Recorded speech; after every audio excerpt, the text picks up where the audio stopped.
Happy Saturday. It's April the 26th, 2025. Let's do a brief sound check. Give everyone a chance to join since we're live today.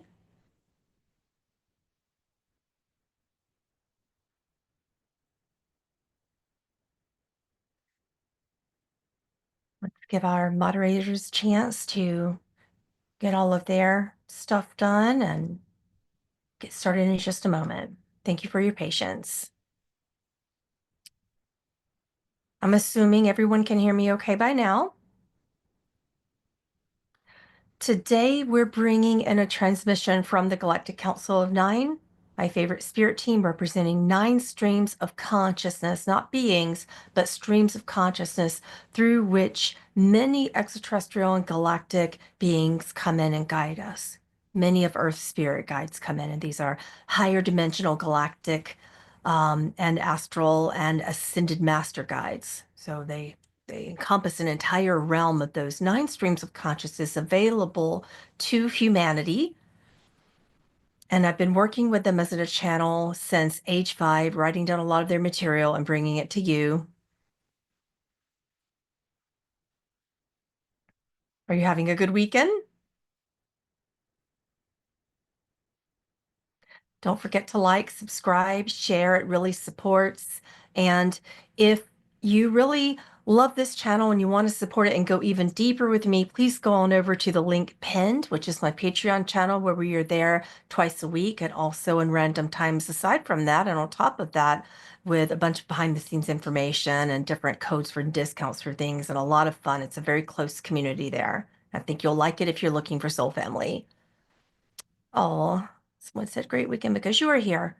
Well, it's a great weekend for me because I get this chance to sit with you. So thank you for that, as always. Again, we're talking today about some 2025 timelines, multidimensionality, first contact protocol, how to be prepared for it. We're going to talk a lot more with a specific modality given by the council called the CE1. So CE1 is when you learn how to prepare for contact. And then when first contact comes, that's why we call it contact experiences with the first kind. It's because when we have that very first public contact, it's going to be different. It's going to be different. We're thinking about contact as beings dropping down from ships and landing and coming out and shaking our hands and saying, I am from the Pleiades or wherever. It's not going to go exactly like that. So we're talking about protocol in a unique way. Yeah. And how to prepare for it. So we're going to be giving for the first time the CE1 contact encounters of the first kind protocol from the Galactic Council of Nine with the channel panel. I've been invited to speak there this year in November in West Virginia, and I'm going to be sharing CE1 at my workshop there for whoever wants to come. It's really important. I really hope I get to see you guys and give some hugs and share this protocol with you. But we're going to talk a little bit today about some basic protocol to prepare and some timelines, along with some, not too much about Antarctica, but we're going to dive in deeper as we go through the Galactic Codex series from the Council. But today we're going to kind of dip into the baseline of what's going on in Antarctica as well. Yeah. So this will be, I don't know why I don't remember if this is the 3rd or the 4th, but I think this is the 3rd part of the Codex series. And we're just going deeper and deeper as we can.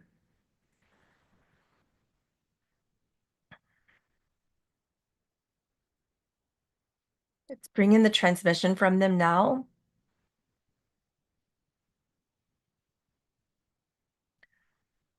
Welcome, family. We are the Galactic Council of Nine. We are 9 streams of consciousness representing the 9 multidimensional levels of Earth available to you in your spiritual awakening journey.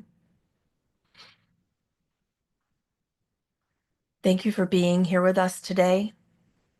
We wish to share with you more about our Galactic Codex, which is a transmission of universal wisdom given for our soul family. Remember, you are us in the past and we are you in the future. Today we speak to you as one voice representing the collective of these 9 streams of higher dimensional consciousness available to you now. It is our honor to connect with you in this way always, directly and from our hearts.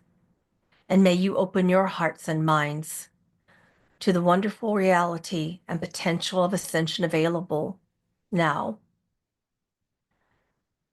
Today, we want to explore insights about your multidimensional nature and share this in a simple, sacred, and safe manner, which hopefully you can practically apply.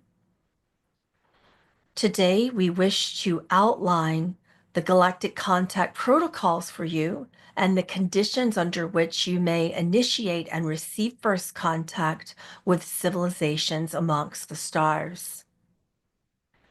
Today, we offer a metaphysical perspective on the timelines humanity is navigating in the time-space distortion of 2025, illuminating the historical currents which have led to these pivotal, exciting moments. And we hope that you are as excited as we are. We wish to relieve fear and uplift you into the state of consciousness to bring this potential to you.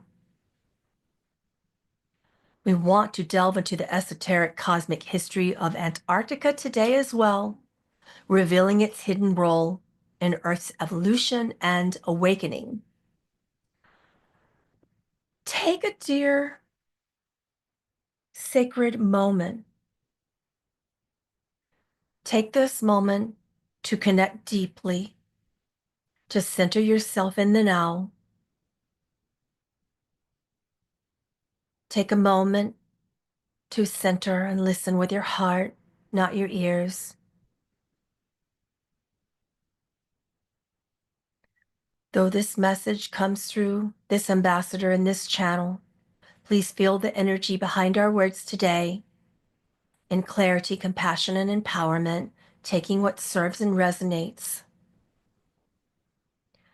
We invite you to open your senses now. We invite you to remember that we are you and that you are us, that we are one eternally. We invite you to open your ears and your hearts and to trust the benevolence that you feel.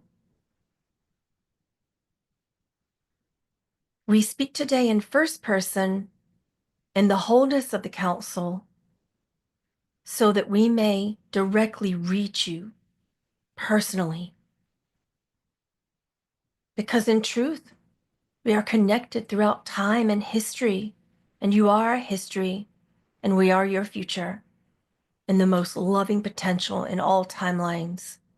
We are your 5D. And in the spirit of these teachings, we engage you with respect and equality. Let us begin our journey together.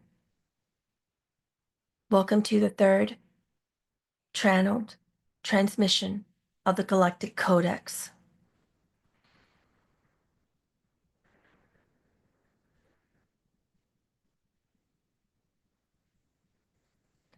We, the Council of 9, wish to firstly illuminate the concept of multidimensionality in a safe, simple, and practical manner for you.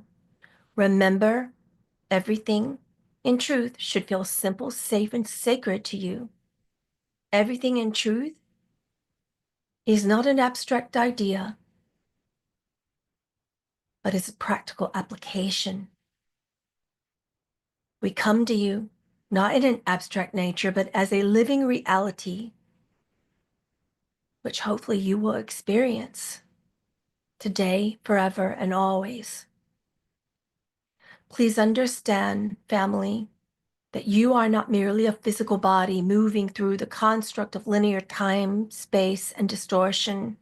You are a vast, multidimensional being expressing itself here and now as a human on Earth.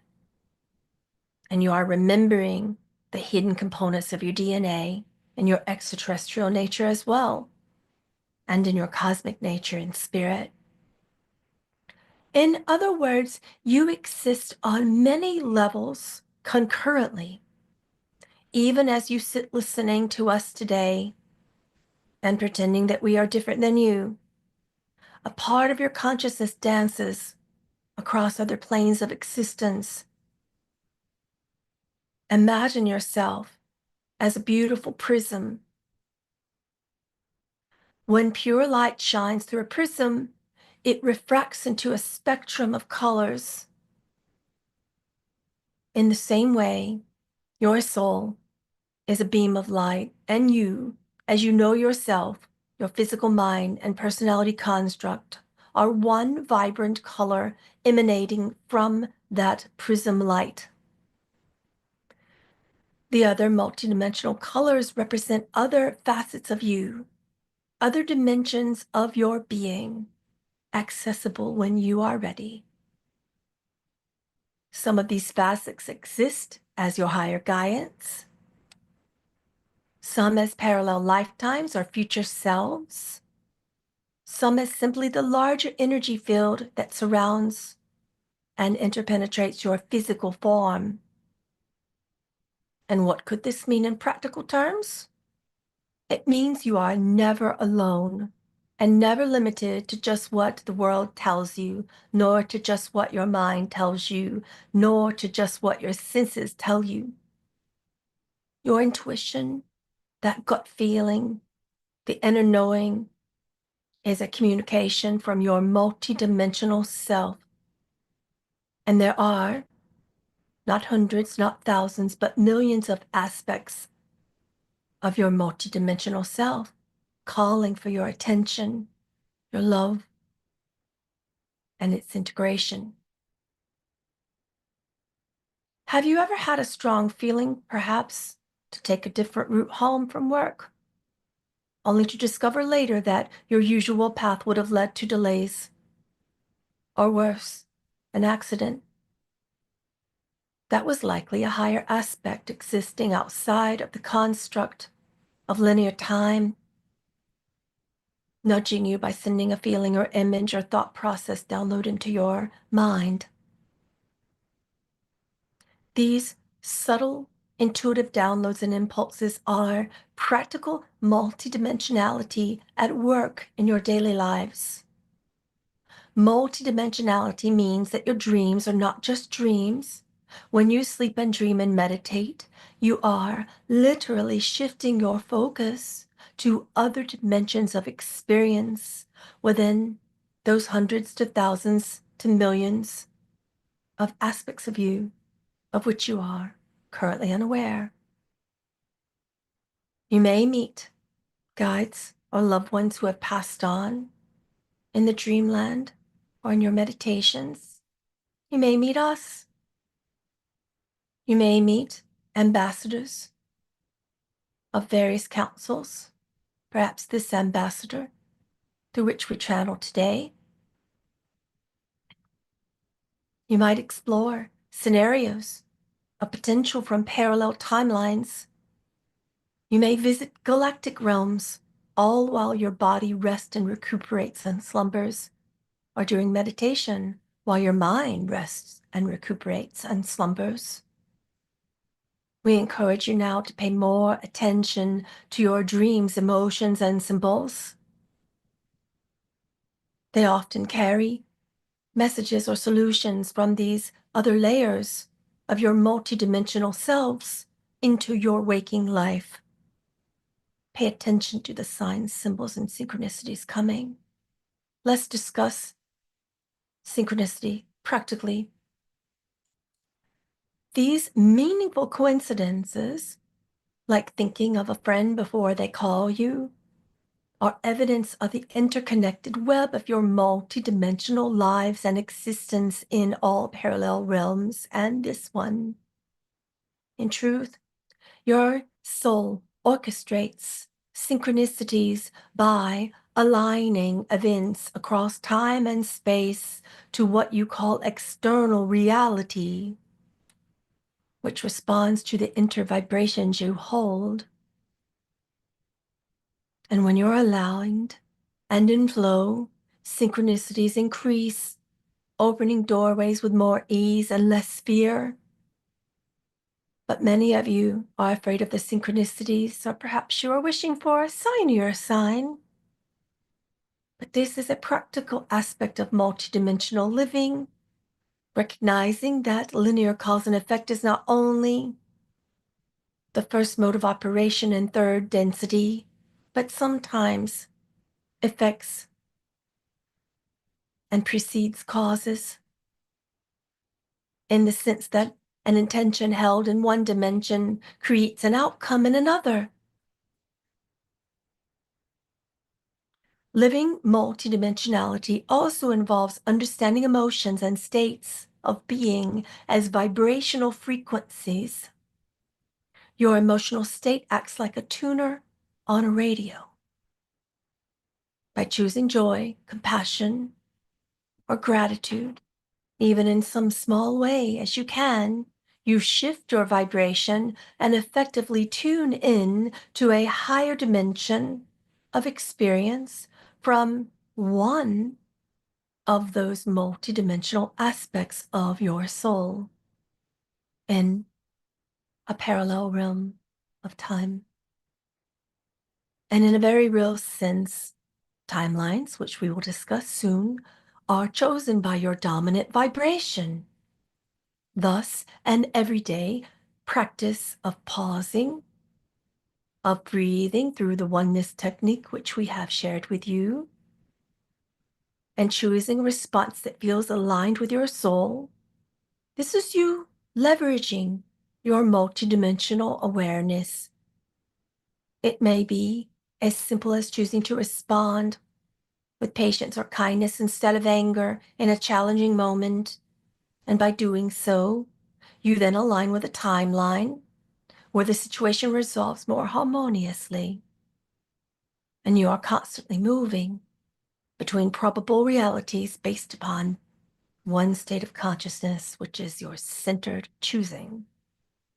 Now, you may wonder how to more consciously access your multidimensional soul and the aspects thereof. We suggest simple acts of using your cosmic imagination. Simple acts of tapping in to your cosmic sight, praying, meditating, or using information is helpful, but creating beautiful, simple ceremonies, sacred ways to access visualizing is helpful. Utilizing ceremonial invocations, utilizing your sacred tools. Imagination is truly the language of the soul and of the multidimensional mind. It is the body of a car, if you will, and you can't travel very far in a higher density awareness without it. When you vividly use your cosmic imagination to choose a desired outcome or healing light around someone in need, you are not making it up. You are creating it up. You are creating a higher potential. You are tuning into an aspect of reality which already exists in the higher dimensions and inviting it into your now. Children do this naturally. Let them teach you. They do this when they pretend and play, and thus they often see beyond the veil that most adults hold around them. But even as adults, you can rekindle this ability and see beyond the veils that the world creates for you through its conditions and constructs. Take time each day even a few minutes to sit quietly and invite your cosmic imagination to enlighten your mind, heart, and body. Create a prayer or an affirmation or an invocation which does this, but pay less minds to words and more mind to vibration. Words are always imperfect. We are perfectly imperfect, as are you, our family. Pay less attention to words and more attention to how you feel and to what is sacred to you. You might be surprised at the insights and ideas which spontaneously emerge, the downloads that are coming to you during these practices. This is practical multidimensional communication. We give you these examples just to show that multidimensionality is not distant or theoretical. It is here and now. It is the fabric of the cosmos. And you are, remember, stars wrapped in skin. You are the fabric and form of cosmic existence. But let's try to create new worlds throughout the cosmos. Be a powerful creator, not a dying supernova. Remove your mind and thought constructs from the pain of the world's language and conditions, and you will no longer be a dying supernova, but a bright potential of a new star in birth and in creation now. Embracing this understanding can transform how you approach your practical challenges. Instead of feeling stuck or isolated right now, you may begin to sense the support and options available from these levels of your beingness. And you may say you have an entire council of guides within you, your personal council of 9, if you will, always available to consult you. We are always available through meditation, prayer, intuition, invocations. And indeed, we, the Council of 9, often work in concert with your soul to assist and guide you. But it is you, as a multidimensional soul, who decides your path. Free will is still paramount in your world. In summary, you are living simultaneously on multiple channels of reality. And by becoming aware of this truth, life becomes a rich, guided experience. You can navigate with more ease, creativity, and soul esteem. Without the need for confidence or motivation, your soul lights you up. You can know this. You are already cosmic. Solutions reside to any problems you face, to any fears that you hold right now. And they may come up so simply in one aha moment. And this understanding lays the foundation for everything else in this transmission today. For in order to engage with your galactic community and to understand cosmic timelines, you must first appreciate that you are indeed a cosmic, multidimensional being yourself. Take a breath and let that truly sink in. You are vast. You are limitless. You are connected. And now, with this expanded self-awareness, let's discuss how contact with other civilizations is guided by certain universal principles. Because contact may not occur as you have envisioned it.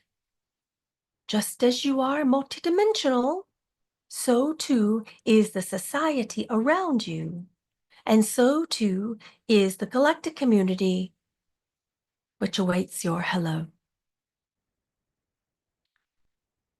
Now that you understand and recognize your multidimensional nature, you can better understand how we and many beings across the cosmos approach interaction with developing worlds such as Earth.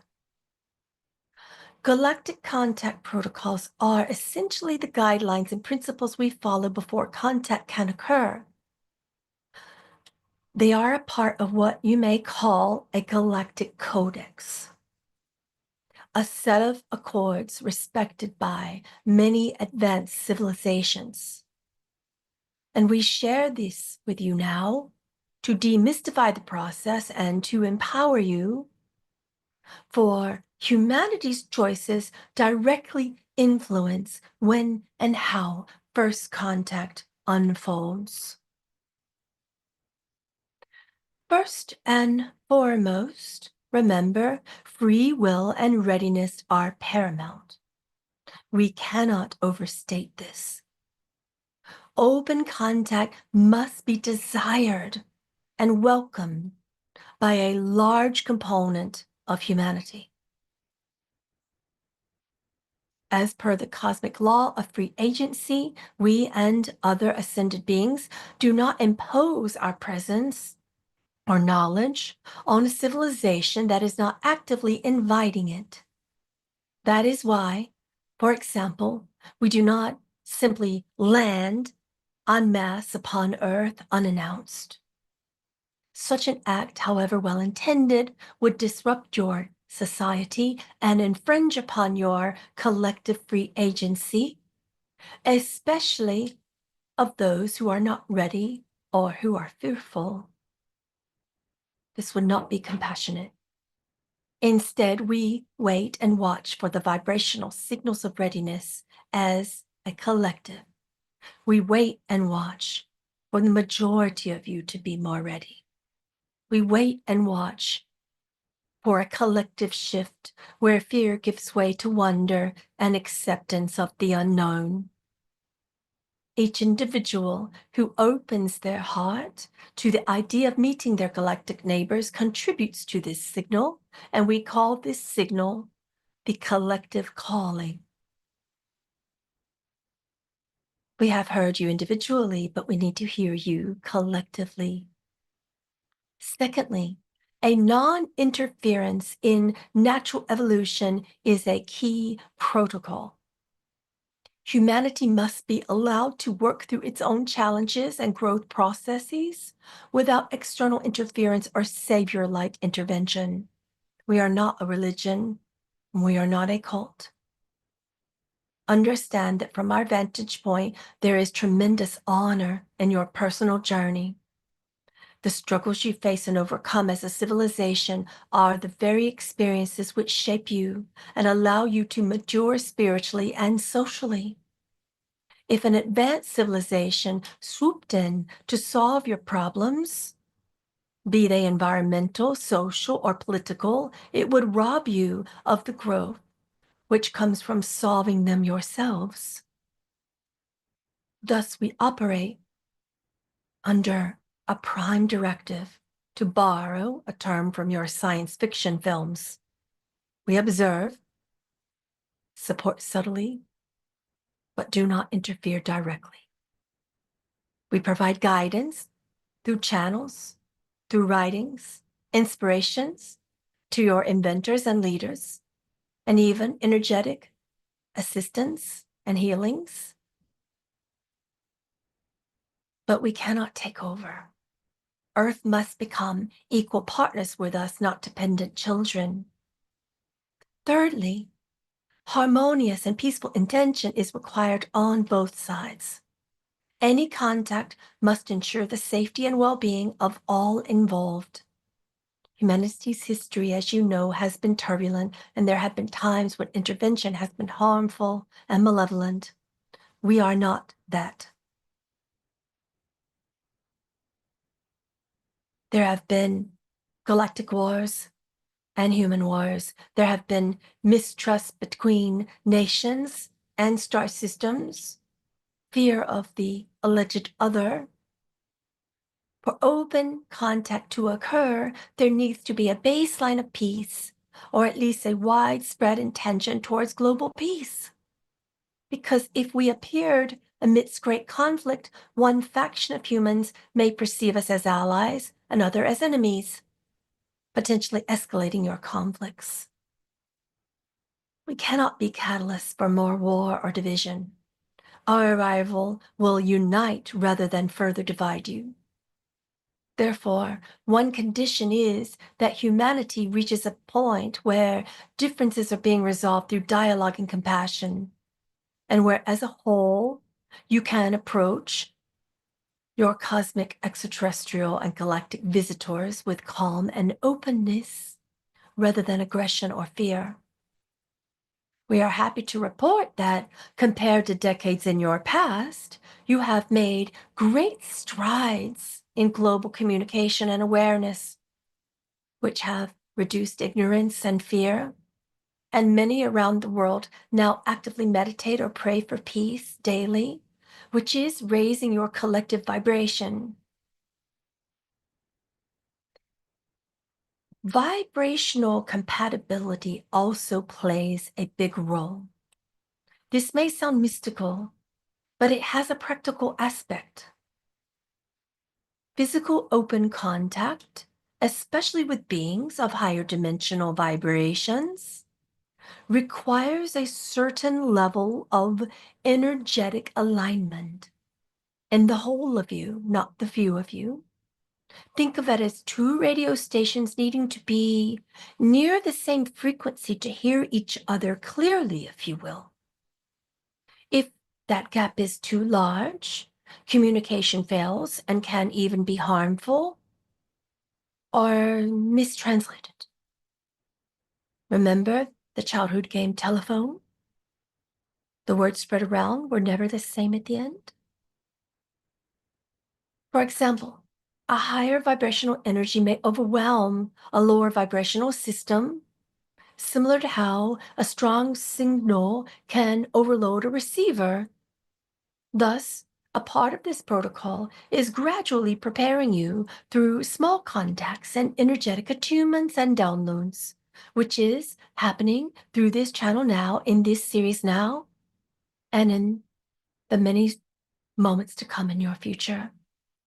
It is the purpose of the Galactic Codex Series to provide attunements, not merely more information, but downloads which help you receive contact and prepare you for it.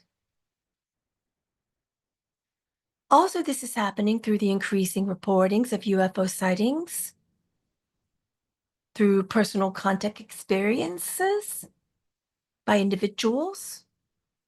Some of you have had encounters in dreams or even waking at life, which are deliberately subtle, and through channeled messages such as this one. These are calibrations, attunements, ways to gently introduce our energy into collective field so it may adjust. Each open mind conversation about cosmic galactic life, each meditation intended to connect with us, each loving wonder or curiosity, raises your frequency bit by bit, making eventual face-to-face contact smoother. So let's lay out a few conditions for first contact in a clear manner so that you may understand how these factors come together. According to the Galactic Codex Protocols, each contact would likely require sufficient public interest and consent. A critical mass of Earth's population needs to genuinely want contact and be mentally prepared for it. It doesn't mean everyone, but enough that our arrival would be met with curiosity and cooperation rather than panic or violence. As more individuals openly welcome the idea of meeting galactic neighbors, this condition moves closer to fulfillment, and you are so close. Secondly, you require a global cooperation framework. There should be some form of united representation or cooperative body for humanity which can engage with us responsibly. In simple terms, humanity benefits from speaking as one planet. Right now, your United Nations or other alliances are early steps. We foresee that as you draw closer to contact, humans will create more international frameworks from your spiritual communities, which are dedicated to peaceful galactic relations. Having a prepared diplomatic team representing Earth is a part of readiness. Also, a reduction of weaponry aimed at space is important. We look down at you and we see weaponry aimed at us. This is a practical condition. At the time of open contact, there must be assurances that we will not be harmed, and likely you understand that we come in peace. Currently, your world has weapons capable of mass destruction. A signal of readiness for contact is the disarmament of any space-directed weaponry, or at least a clear treaty that space is to be used for peaceful purposes, not selfish reasons. In this decade to come, between now and the year 2033, a move towards demilitarizing space will be ever present. And this will be a strong signal to the galaxy that Earth is ready for inclusion in peaceful interstellar contact and exchange. And finally, social and spiritual maturity. You are closer to this than ever before. You have this almost. And by this, we mean that humanity has confronted and began healing major collective wounds, prejudice, greed, ecological neglect, and the like. You are becoming peaceful stewards to the planet. You're operating as equals in the environment of not only humans, but plants and animals and children. When you can treat each other with respect despite differences, you pave the way to treat your galactic visitors with respect despite their obvious differences. And this maturity also includes spiritual awareness that you are a part of a larger cosmic family, which many of you are awakening to now. It means the average person recognizes the unity of all life, or at least is tolerant of life on Earth and beyond. We share this protocol to show that first contact is a process, not a single event, and it is underway now, albeit in a rather indirect form. These protocols ensure that when the day of open contact comes, it will be a peaceful celebration, not a shock which shatters your reality. In fact, many of you listening may yourself be a part of this journey. Many of you listening feel deeply that when you came to Earth, you came to help Earth's readiness. Perhaps identifying as starseeds or lightworkers. That feeling is valid. You are essentially ambassadors in disguise, raising awareness and love on Earth to prepare your society for joining your galactic community. We want to address also the idea of initiation from the human side.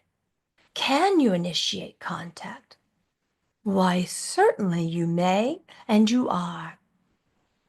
Since peaceful outreach from your side is always noticed, there are groups already doing that.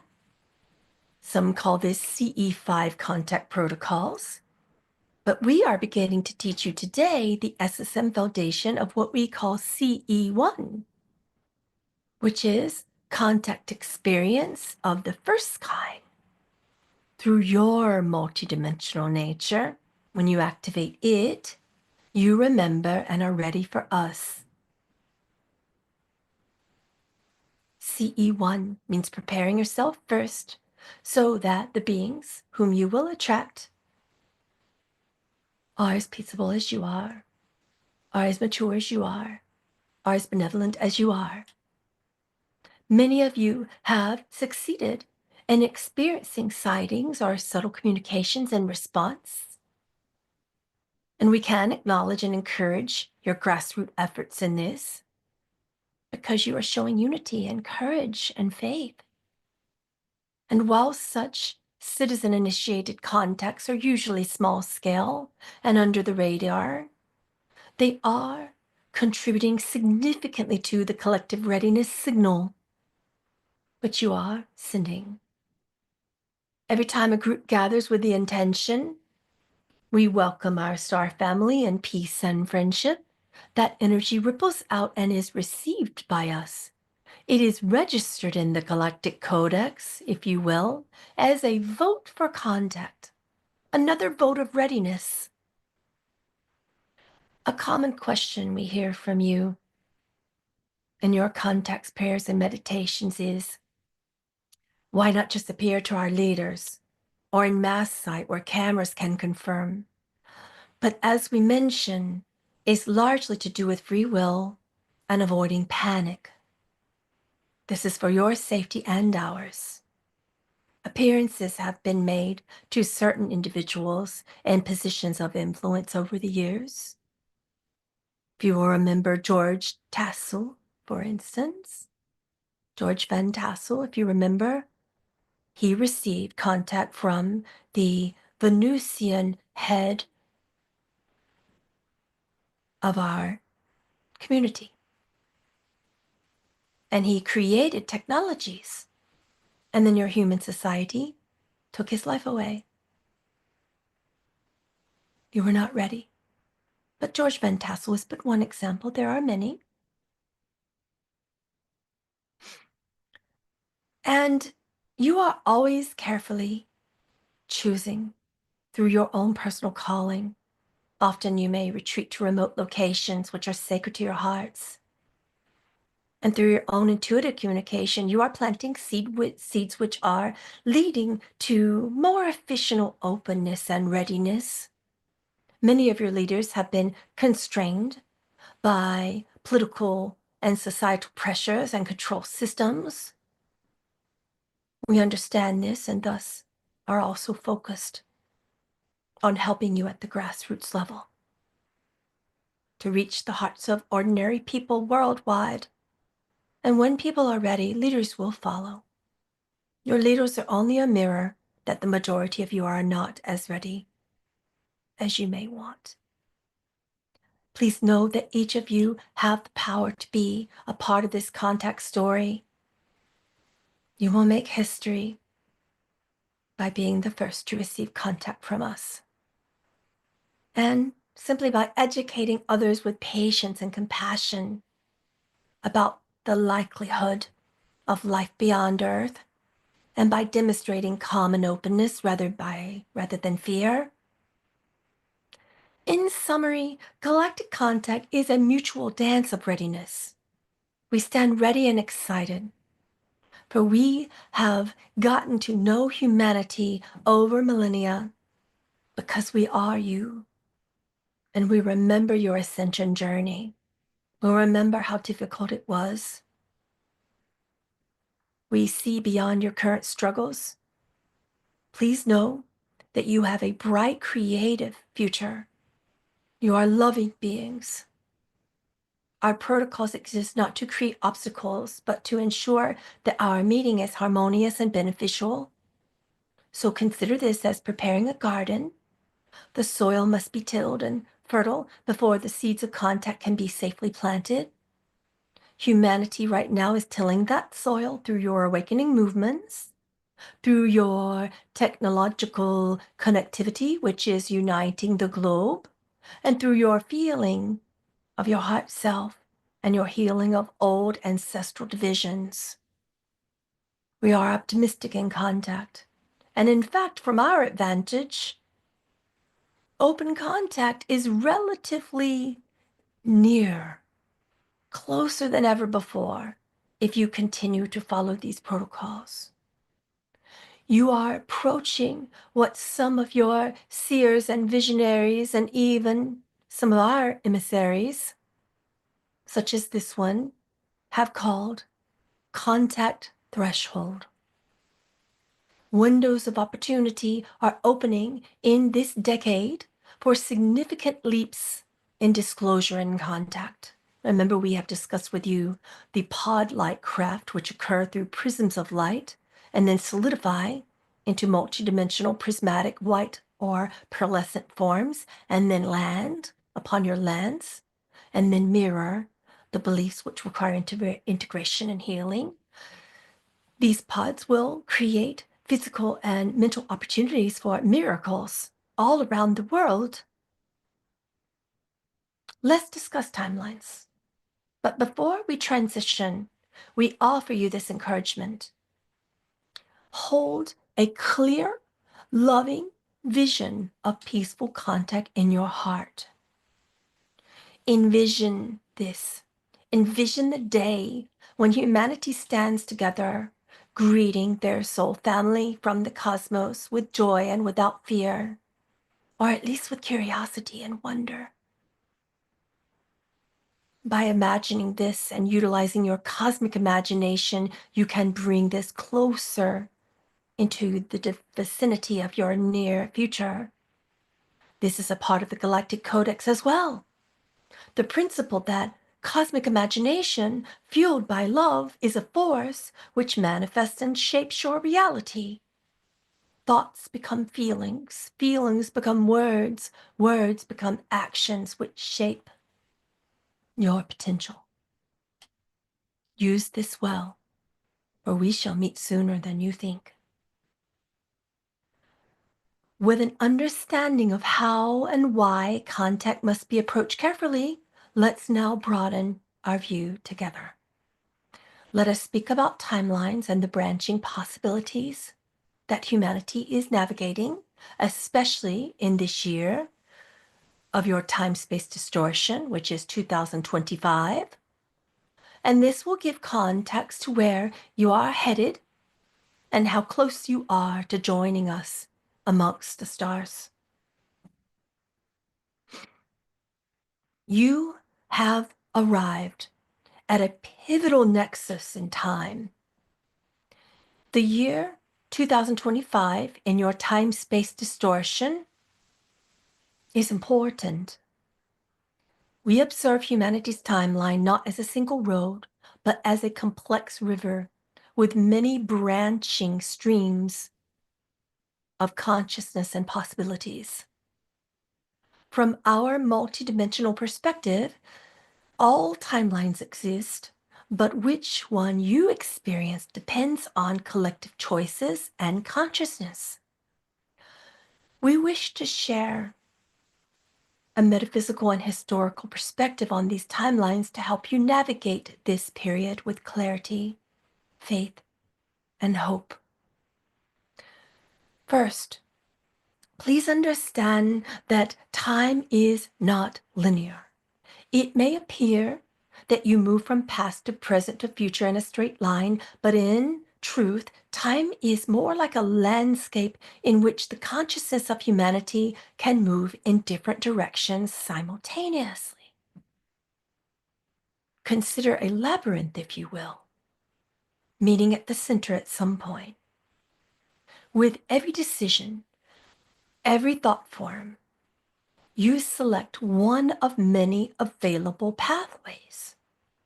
Most of the time, timeline shifts are subtle, and you remain on a general path with minor variations. However, at certain junctions in history, the potential for timelines to diverge drastically becomes very high.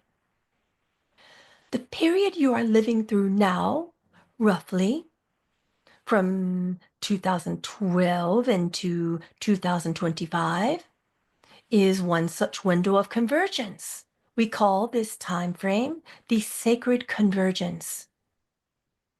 During this window, Collective choices amplified power to reshape your future. Historically, consider please that humanity has faced something like this many times before, not merely from 2012 into 2025. Let's go back for a moment. In the times of Atlantis and Lemuria, yes, these civilizations did exist tens of thousands of years ago, and there was a similar window. They reached a high level of spiritual development and maturity. They stood at a crossroads of whether to use their knowledge and wisdom and compassion or fall into ego and power struggles. This was the time frame of power over, power under. We call this time the Great Forgetting. And in this timeline, as many of your myths and spiritual teachings hint, there was a division, a split. Some groups chose the path of harmony or Lemurian energy. Others chose the path of domination, which was represented primarily by Atlantean energy, leading to conflict and eventually great upheavals that reset the civilization. Much wisdom and knowledge was lost. And the timeline which emerged was one of starting over, eventually leading to your current era. We mention this because the echoes of Atlantis are in your present day. Many of you alive now carry soul memories or genetic memories of those ancient days, and you incarnated now specifically to heal that, to integrate it, to ensure that the mistakes of the past are not being repeated for your soul family alive around you now, and to heal the ancestral pain of what occurred then. Now, in the time-space distortion in 2025, humanity is once again in a delicate decision and position. Over the past century, especially the past few decades, you have developed technology and global connections at an exponential rate. You have seen the best and the worst of what this could mean. Amazing innovations and global solidarity on one hand, and environmental strain and powerful weapons on the other. This is very much like a modern Atlantis scenario. The potential for great awakening or for self-destruction existing side by side. Some of your loved ones are choosing destruction. Let them. Some are choosing peace. Join them. Unlike the ancient period of time of Atlantis and Lemuria, this time you are more aware of the choice in front of you. There is a rising collective awareness of the need for harmony, sustainability, unity. This awareness is a part of why this timeline in your time-space distortion is leaning towards a positive outcome. So let's talk specifics of the timelines in play around the time-space distortion 2025. We notice several strong currents and potentials. Let's discuss Timeline A. Timeline A involves accelerated awakening and unity. In this trajectory, the turmoil of the early 2020s, including global health crises, social upheavals, environmental challenges, served as a wake-up. It was a call that brought humanity closer together. And by 2025, people now begin to focus on solutions rather than division. Grassroots movements for sustainable living, technological innovation for clear energies, and a push for transparency and truth from institutions gain unstoppable momentum. In this timeline, many secrets such as those about cosmic life or suppressed extraterrestrial technologies, are beginning to be revealed in a controlled, earnest manner. But many distractions amidst you are making you wonder what is true about it. Many actors are at play. You may see early steps of open contact, perhaps a surprise announcement or international coalitions forming to explore space life together peacefully this year. The key energies on this path are hope, collaboration, and a sense of global community. And from our perspective, this timeline leads to open contact between 2026 and 2033 in this potential, along with a rapid spiritual renaissance. For timeline B, let's discuss in this potential. We call it the challenging transition.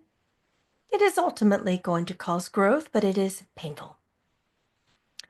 In this scenario, the early 2020s conflicts and polarizations persist a bit longer. Humanity struggles with power over power under structures, which resists change still, and there may be a period of heightened tension politically, economically, even geophysically.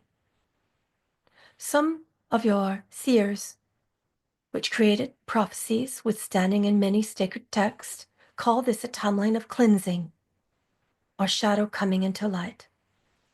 And while it sounds difficult, even on this path, the outcome can be positive. The extended challenges eventually galvanize people to demand massive change. Think of it as a more intensive healing crisis where the fever runs high before breaking. Key events could include close brushes with global conflict, environmental disasters heightening, which is why we provide world predictions to keep you apprised so that you may make your preparations and feel safe. Some environmental disasters may shift or be narrowly averted or managed, convincing humanity to never again go that route. Spiritual awakening still spreads, perhaps more fervently, because people seek hope amongst this difficulty and you join together more. So, perhaps between years 2028 or at worst 2030, a grip of old system begins to fall. Systems begin to collapse, which gives way to the creation of new paradigms. Contact in this timeline might be delayed a few years compared to timeline A, occurring perhaps between 2033 and 2035, when humanity has finally unified after overcoming these trials. The key energies and feelings here are perseverance, lessons hard won, and eventually relief, renewal, rebirth. Timeline C, let's discuss. We call this timeline the stagnation or split. This is a less likely but still probable path where humanity's development bifurcates. Some communities or nations advance rapidly in consciousness and harmony, while others are clinging to old patterns of fear and control. This creates a kind of split experience. We have discussed this potential in a transmission where we discussed 4 periods of time and the Earth splitting into 4 zones of power. Perhaps go review the video, The 4 Power Zones, which preceded this Galactic Codex wisdom.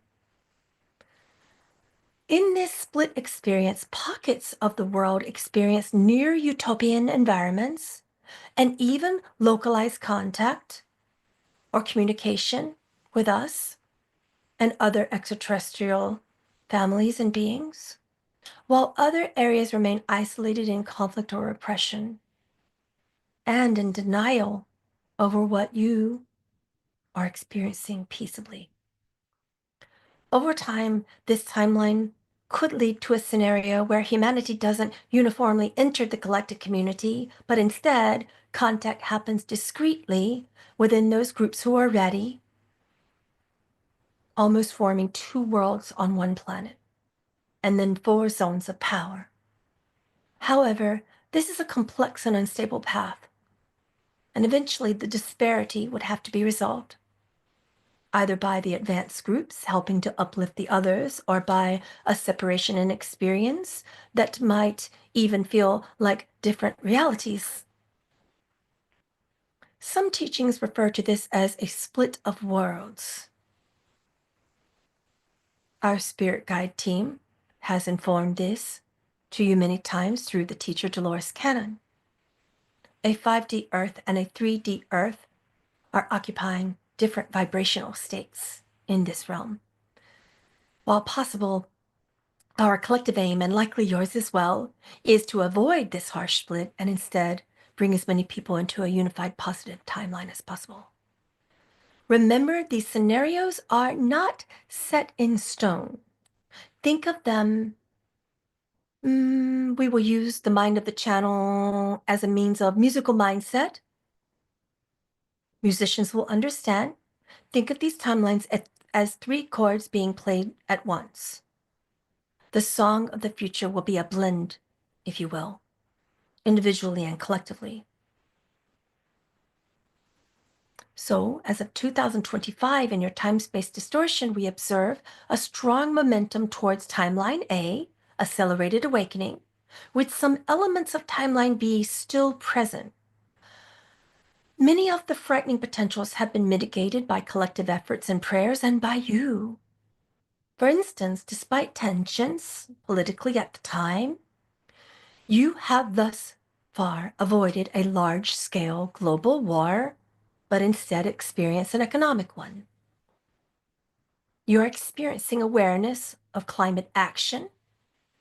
You're being responsible. These are positive signs. And the more you choose peace in your personal lives, the more you push for transparency and unity and authenticity in your soul family and communities, the more the balance tips towards the best case outcomes. From a spiritual perspective, it's also important to note the role of individual choice in these timeline navigations.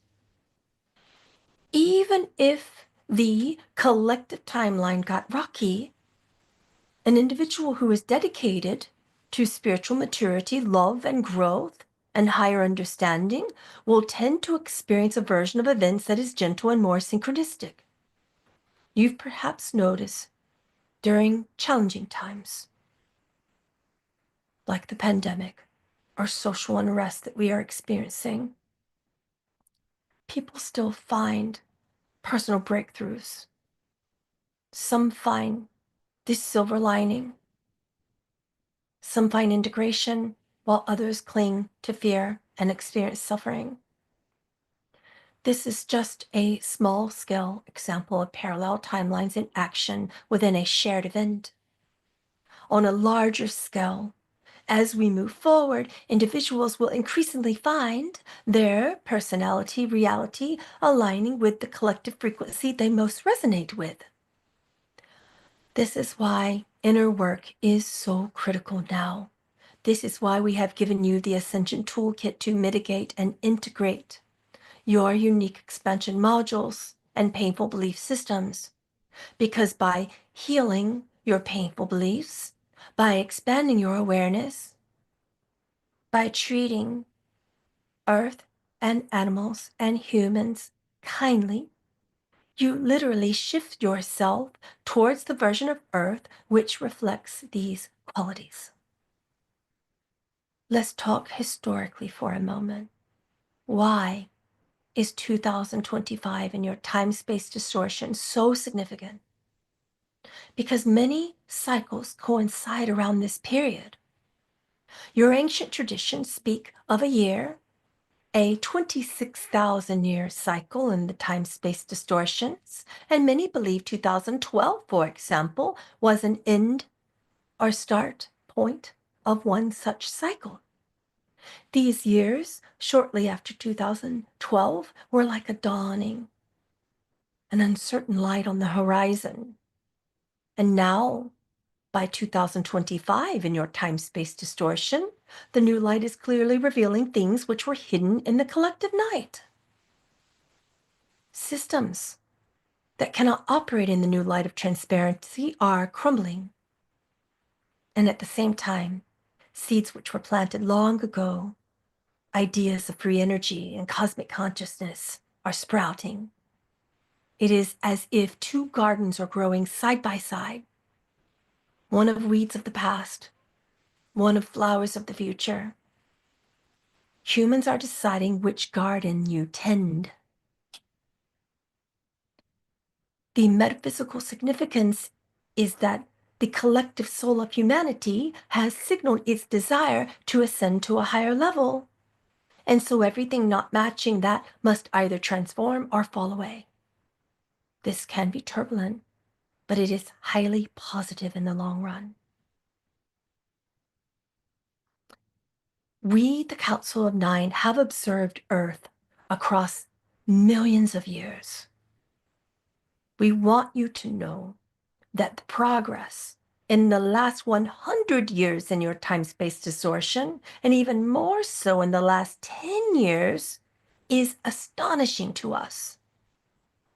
There are more awakened individuals now than ever before in your recorded history. The interconnectedness via technology mirrors the psychic interconnectedness which is slowly awakening in your species. You are, in a sense, lighting up the global brain of humanity. And this is exactly what is needed to enter an era of peace and contact. Therefore, we are truly excited about this trajectory. And while due challenges remain, the timelines from 2025 onward hold extraordinary potential for rapid evolution. So practically, it's important to navigate these timelines with awareness and peace. Stay present and centered in your own values. Do not get overly caught up in fear-based narratives, predictions of doom and gloom. Acknowledge issues. Don't keep your head in the sand, but work to improve things, and do so from a place of hope, faith, and empowerment. And remember that timeline probabilities shift with each passing moment. Nothing is fixed. If you encounter a dire prediction which we have given you, perhaps something which we have shared, some weather catastrophe which will happen, understand that this is one possible timeline. You can individually choose differently, and you may gather with others who may also choose differently, thus nullifying that outcome. That is why we provide world predictions to you, to change an outcome when you are not on track towards a loving one. Group meditation and visualization at key moments can literally steer the collective path. There have been many instances where large group meditations for peace have statistically been correlated with reductions in conflicts in that time and era. Such is the power you wield as co-creators of reality.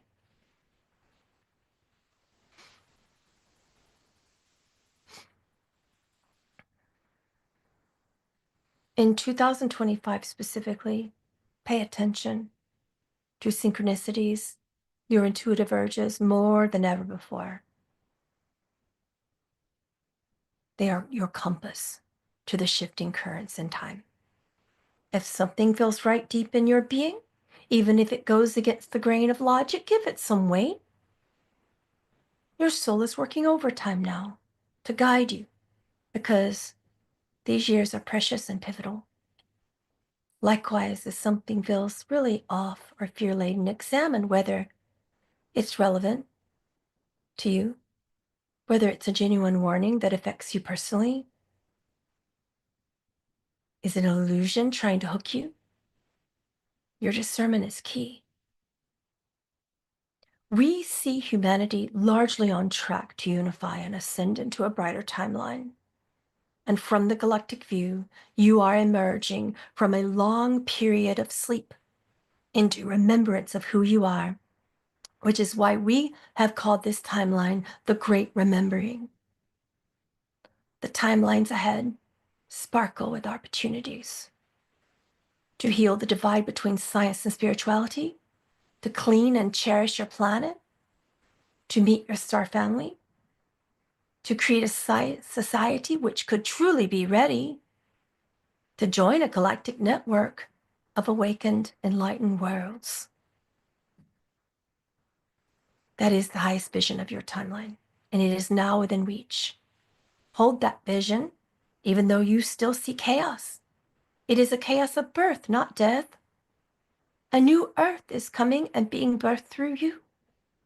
And now, as a part of the great remembering which is upon you, please remember who you are and where you're going. It is vital to remember where you come from. Hidden within your world are clues to your cosmic past. And one of the most significant of these clues lies in the frozen continent of Antarctica. In your time-space distortion, this is relevant now. In our final section of this transmission and channeling, we wish to share some insights about the cosmic history of Antarctica, a history that intertwines with the stars and with the destiny of your planet. Envision with us, if you will, for a moment, the vast expanse of Antarctica, shrouded in ice and mystery at the southern pole of Earth. And beneath its blanket of white, Antarctica holds secrets that have been kept from your common knowledge, not out of malice, but because they are a part of a greater divine timing. The Council of Nine have access to the Akashic records of Earth collectively. And it is within the creed of our council to give you this history. The Akashic records are an energetic archive of all events, places, and lives. From this loving, higher vantage, we will recount to you the cosmic history of Antarctica and explain why it plays a crucial role in Earth's paths and in your evolution. Eons ago, in time long before human record, the land you now call Antarctica was not a frozen wasteland. It was situated differently. It was a part of a larger supercontinent in a different location relative to the poles. It enjoyed a temperate climate with lush forest and wildlife. We speak of a period going back beyond 100,000 years, through multiple cycles of civilizations on your planet. For humanity's story is far older and more cyclical than mainstream history will ever acknowledge to you. Antarctica is a cradle and a grave of civilizations, a repository of our wisdom when we were human, when we were you. It is a strategic outpost for cosmic and galactic visitors and has been throughout the ages. Let's begin with the time of Lemuria and early Atlantis. In this epoch, Antarctica was part of a great continent connected energetically and, in some theories, physically via a land bridge to what you know as Lemuria, a Pacific-based civilization of great spiritual awareness. Lemuria blossomed in the Pacific. Some parts of its people traveled and settled into what was then a habitable Antarctic region. They established wisdom centers there, temples, which are now subterranean, libraries of consciousness. These 7 temples, which are now subterranean, held vast stores of wisdom, crystal technologies, wisdom of earth energy grids, of cosmic harmony. These Antarctic outposts were meant to be safeguards, preserving Lemurian wisdom in case catastrophes fell beyond the main civilization. When the Lemurian continent underwent massive geological upheavals due to natural shifts and perhaps conflicts within rising Atlantean factions, much was lost beneath the sea. But the Antarctic centers endured for some time, carrying forth Lemurian legacy, and eventually you. Over thousands of years, as the climate shifted, these outposts became isolated by cold. So now, let's go to the period of time approximately between 15,000 and 13,000 years ago as it peaked in your time-space distortion. Atlanteans who had a more technologically and intellectually driven culture became aware of the repositories in Antarctica. There was a peaceful collaboration for a time, an exchange between the wise elders guarding the ancient knowledge there and the Atlantean scientist. In the halls under the ice, though at the time it was beginning to freeze, it was not as deep as it is today. Many beautiful meetings took place. The Council of Nine was aware and guiding some of these interactions, attempting to steer both civilizations towards a harmonic use of the profound knowledge of the universe. But sadly, as history turned, Atlantis fell into internal strife and misuse of power, the very scenario we mentioned earlier as an echo to modern times. Shortly before the final destruction of Atlantis, which involved floods and earth changes around 12,000 years ago, a group of Atlantean priest scientists enjoyed their journey to Antarctica, and they carried with them important artifacts, crystalline devices, coils of ancient galactic material, moving upward from the subterranean temples buried today in ice, 7 specific crystalline devices. Perhaps what you may liken to computers or generators, which could interfere with consciousness and Earth's energy field. These were kept in a vast underground vault in Antarctica, built within cavernous systems which had been naturally warmed by Earth's geomagnetic heat.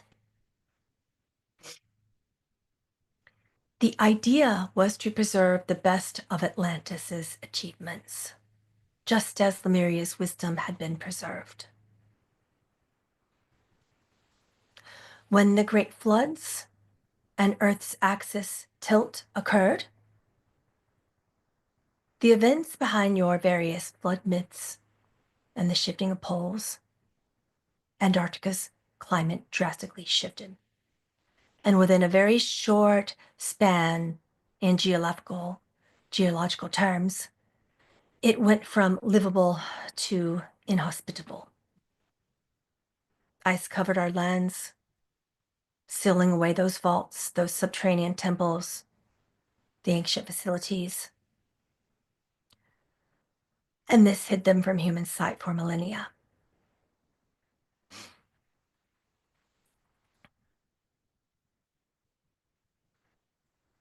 From that day until very recently, Antarctica has been like a time capsule, if you will, guarding remnants of 2 great civilizations and possibly evidence of visits from off-world entities who were involved with these civilizations. We and other guardians in your cosmic realms have kept watch over these secrets awaiting a time when humanity is spiritually mature enough to rediscover them. Let's move into more modern times. There has been long whispered lore about Antarctica, if you will. Odd magnetic anomalies detected, unusual heat signatures deep under the ice, even maps from the 1500s in your time-space distortion, like the famed Perry-Reese map, for example, showing land outlines under the ice. These are hints that something is coming. Something is unusual there, perhaps. These were hints. And in the mid-20th century, nations began paying closer attention. Observatories were built. Your scientists began to study these lands. There were exploratory missions. Some of you remember Admiral Byrd's accounts of these mysterious events in the polar regions. Various governments and teams discovered hints of these structures.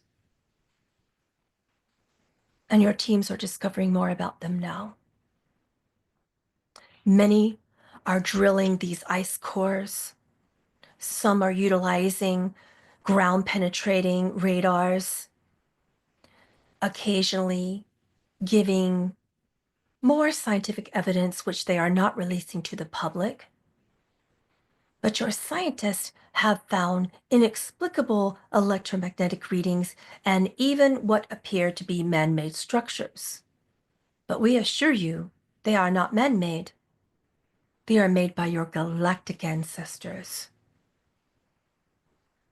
This has been largely kept quiet from you, framed as a strategic scientific force of data which should be withheld, dismissed to you as fanciful, farcical tales. But what are you to believe is truth as these revelations are coming?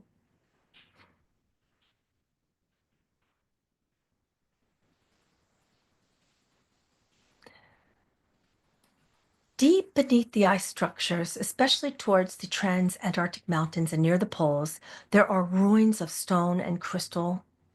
Some stones are still standing, preserved by cold, built in a time by your ancestors before the ice was present. Amongst these are temple-like buildings with carvings and inscriptions in a script that is a precursor to ancient Lemurian instructive language. We call it the initial Galactic Codex. We will begin to tell you more, and perhaps one day, when this channel is no longer available to you in form, you may remember, as it is disclosed to you, the true reason why it was written. We will begin to tell you more throughout this series. But there's more than just the codex.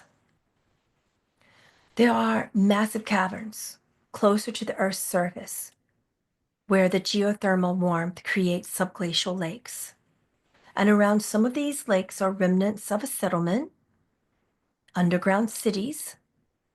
And one such city buried now was an Atlantean outpost that continued for around a century after the first Great Flood, sustained by those who survived it.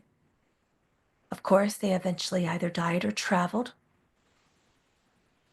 Some integrated with native populations in South America through the long tunnels. Crucially, there is a hall of records underneath the ice here, a vault containing crystalline tablets and libraries of our first human species, the first time of the Atlanteans, your ancestors. This is similar in concept to the Hall of Records said to be under the Sphinx. We will discuss this at a various time. This is an Atlantean legacy, but what you will find underneath the Antarctic is the Lemurian legacy. The Antarctic Hall of Records holds information about your true history. And in time, we will uncover it to you as you are more prepared. The Codex includes a story of human origins and contact with us and various extraterrestrial visitors, both malevolent and benevolent, in prehistoric times.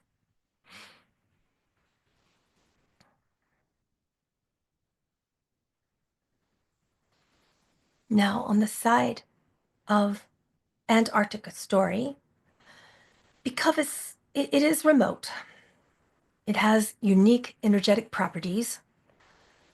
The poles of Earth have these energetic vortex qualities, which may cause you to travel unintentionally. Many throughout history has recorded these stories of unintentional and intentional travel. Antarctica has been a meeting post for not only the Council of Nine, but various extraterrestrial observers, both malevolent and benevolent. In essence, it was neutral ground. In the epochs before the Ice Age, there were various galactic groups: Pleiadians, Sirians, Draconi, Essassani, Lyrans. Many had bases and research stations which monitored you, which monitored Earth's science, which monitored the poles and the environmental potential for climate change or incremental and safer climate change. Some of their craft and equipment are still entombed in this ice. You are hearing rumors in your world about crashed UFOs under the ice. Some of these rumors are real, but some will be uncovered in history. There are some remnants of our vessels which were there long ago in shards, and a few small engines. A few were deliberately buried by your governments to prevent technology from falling into the wrong hands, or perhaps also to prevent your fear. But in this way, Antarctica is energetically significant. Consider Earth's energy grid, often compared to ley lines, perhaps, or chakra points of the planet. Antarctica holds a root chakra energy for the planet as a whole. It anchors your grounding frequency. Part of why humanity had to stay away from it, aside from the cold, is that unlocking its secrets too soon would be like releasing a surge of primal energy, which the collective wasn't ready for. Now that the ice is beginning to melt, are you ready? This had to remain literally under ice until you were ready. And we are pleased to say that that time is approaching. So your intense interest in Antarctica is no accident. It's a soul pull, a calling of the collective psyche and the collective senses. So your role is to remember your ancestors there now. As you move into a new era, the wisdom hidden there will resurface. And this may come through official channels with scientific announcements of unexpected discoveries over the next decade, and through individuals who receive intuitive information, such as this ambassador, and many more. Perhaps through researchers who visit in secret and later reveal what they saw. We can predict that revelations about Antarctica will serve as a catalyst for revisiting your understanding of your history, Some will be happy with what is found, and some will be shocked. Some will be angry, and for many of you who are listening today, it may come as no surprise when you learn that advanced structures and remnants of our technology and Atlantean Lemurian technology are present there.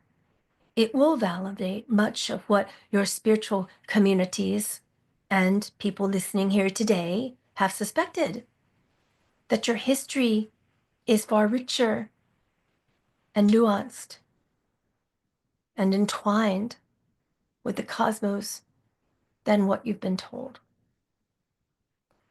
And this in turn will prepare you for contact.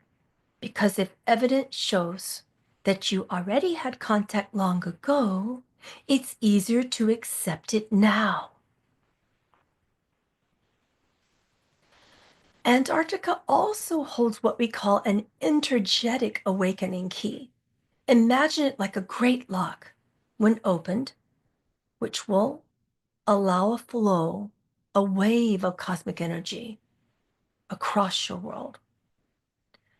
Many sensitive people have felt that it is important to remember that you can't keep yourselves dormant.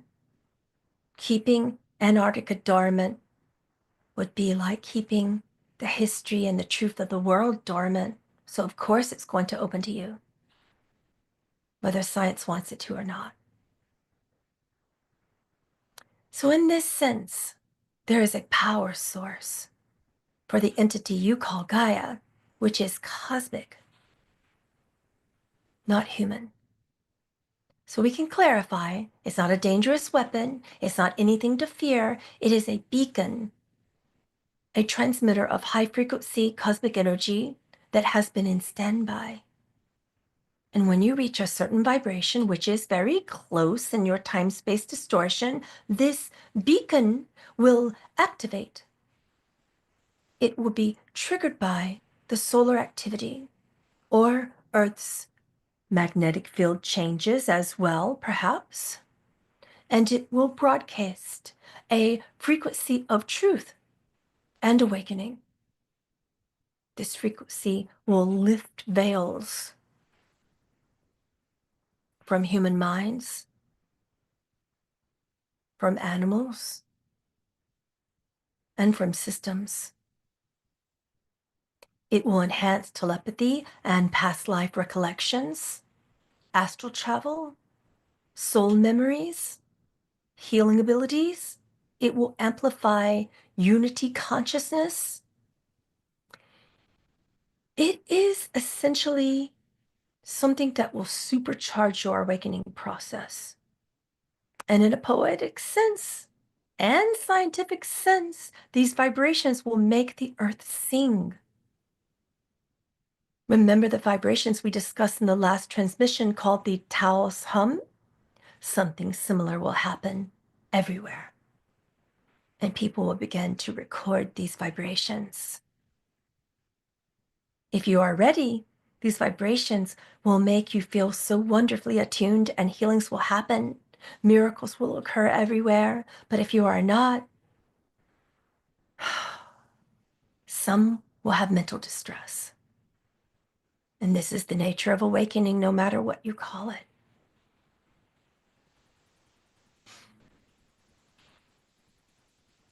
This is why Antarctica, despite being uninhabited by everyday society, is deeply tied to your collective future.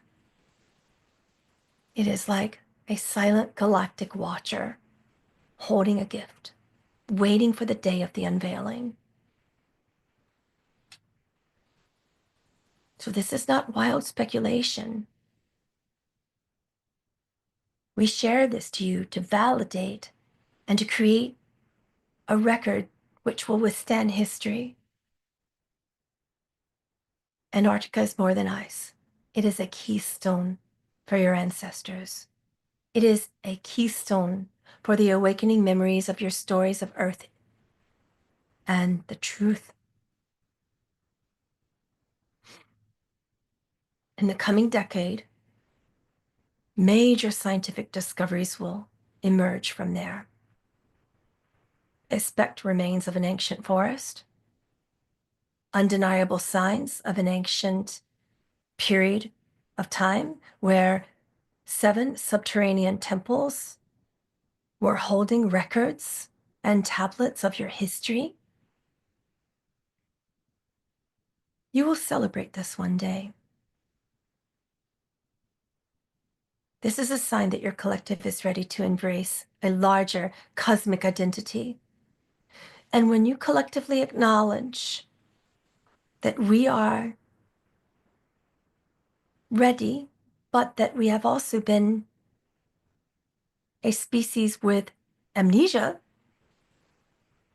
you can remember that you are awakening to your true selves and to your true history. This sets the stage for you to admit that you are not alone, that you were never alone.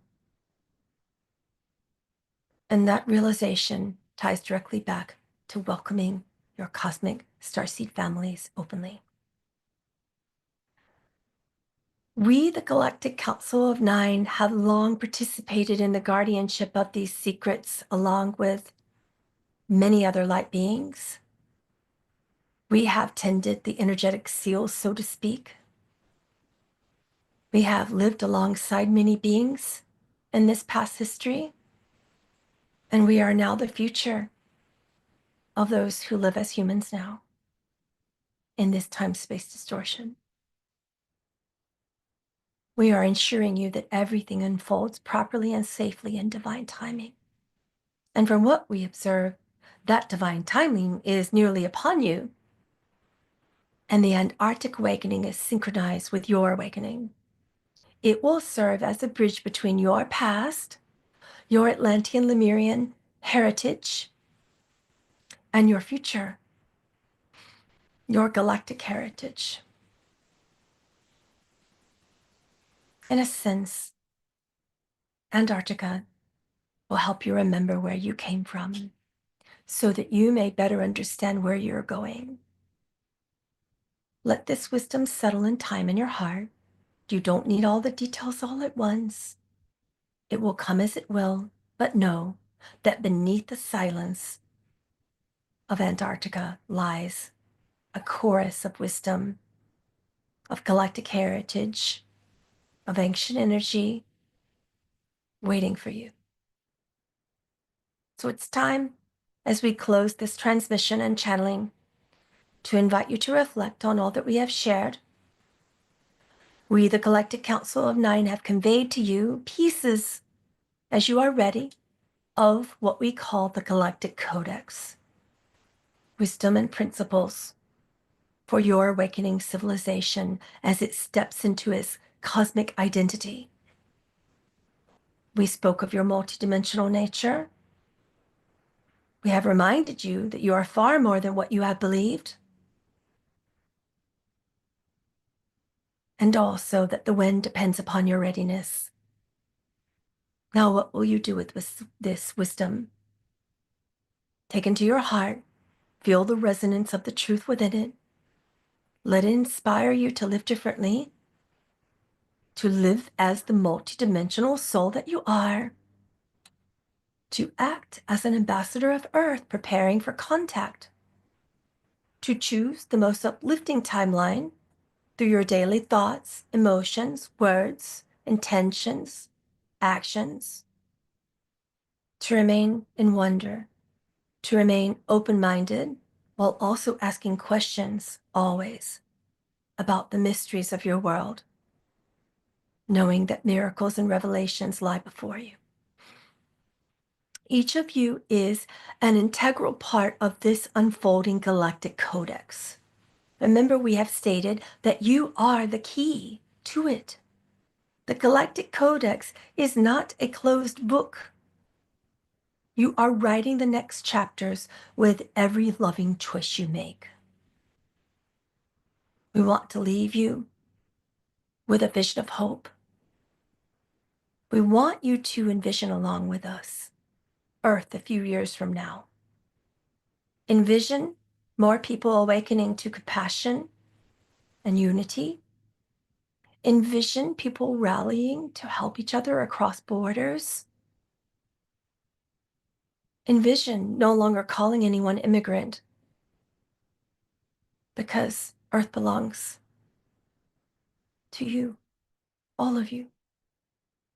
Envision the moment when a scientific discovery in Antarctica hits the news, and instead of fear or denial, it is met with wonder, which unites people to ask questions and to explore.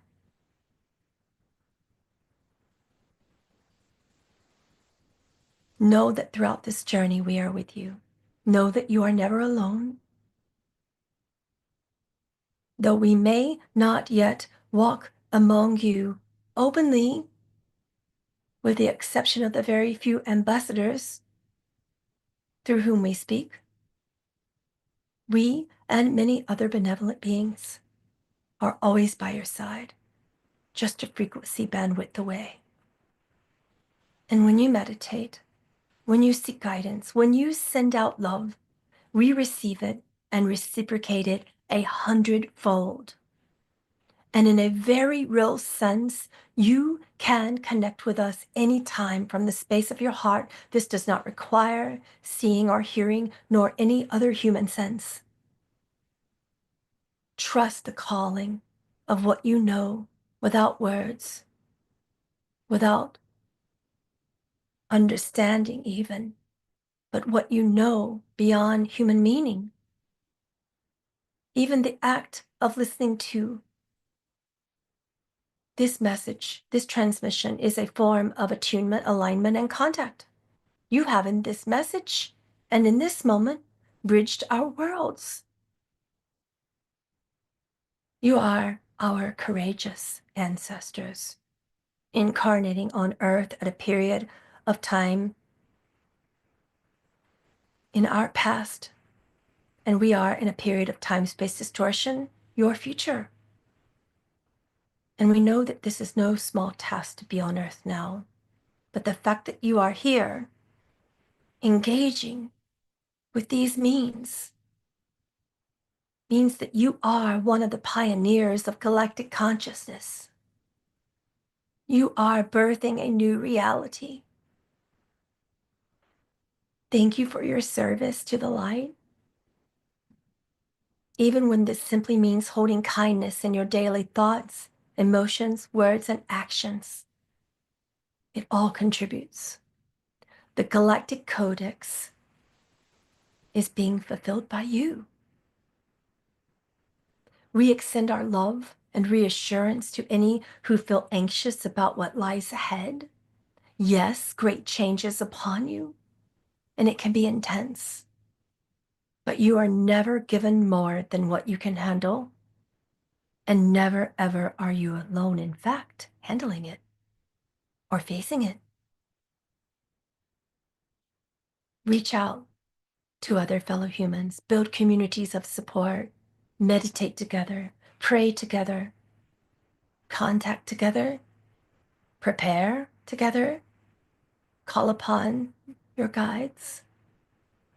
Trust what you know to be true for you implicitly in your own spirit. And remember, help is always available. We offer this final thought stream. Follow in your highest callings and your most loving passions, tempered with integrity and love in each now moment. This simple codex, these simple signals and symbols align you with your true self, your optimal timeline, and the greater cosmic flow of all that has always been, is, and will come. Joy is your compass. Navigate lovingly. We love you, and we are excited for the day when you can celebrate with us amongst the stars. And until then, trust that everything is unfolding as it should. Keep your eyes on the heart of cosmic creator within you, not just up in the skies. Keep your presence in the now, worry not for the future. We now conclude this transmission, and in the unconditional love and unity, we are the Galactic Council of Nine, and we bid you farewell. Until next time. All right. Oh,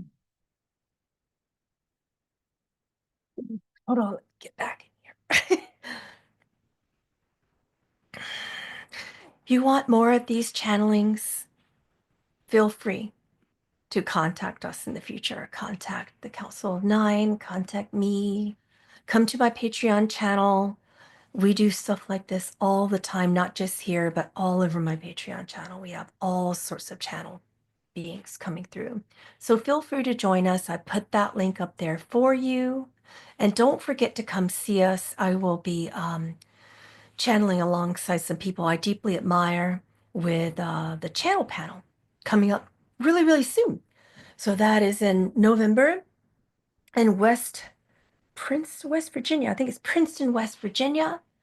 And I'll be channeling alongside some beings you also love, like Wendy Kennedy and Jamie Price and Bashar and Rob Gauthier.